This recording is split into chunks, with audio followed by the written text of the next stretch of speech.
በኃይለ ሥላሴ ጊዜ የሚደረግ መንፈስ ነው። በኃይለ ሥላሴ የሚደረግ ደግነት፣ በኃይለ ሥላሴ የሚደረግ ትሕትና፣ በኃይለ ሥላሴ የሚደረግ ኑ ብሎ ጠጡ።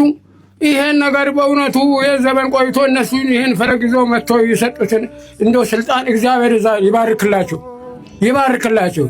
በእውነቱ ስልጣን በስልጣን ያርግ።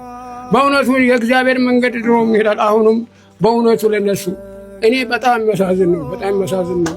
ይህን ሁሉ በመድረሳችን ሁላችንን ሰብስቦ እዚህ ጋር ይሄንን ሁሉ ትምህርት ይሄን ሁሉ ነገር በማድረጉ በአቡነ ቴዎፍሎስ ጊዜ ጀምሮ ያለ ነገር ሰምቻለሁ።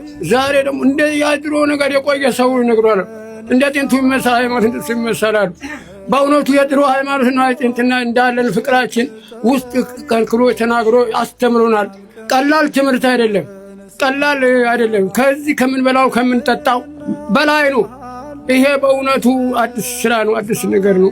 አዲስ እነሱን ስልጣናቸውን አሁንም ታድሶ አዲስ ይሁን፣ አዲስ